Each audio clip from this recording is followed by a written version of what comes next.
This old washing machine is taken to peeing itself every time I use it. Let's find out why. Pretty sure this pipe's not meant to have a hole in it. This is what we need. That seems a bit excessive. Here we go. And there's the solution. And fixed. Moment of truth. Uh-oh. Yeah, I think there might be another problem with this one.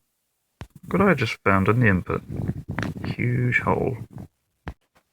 Yay! It was full of rusty treasure. Let's go get a tetanus shot.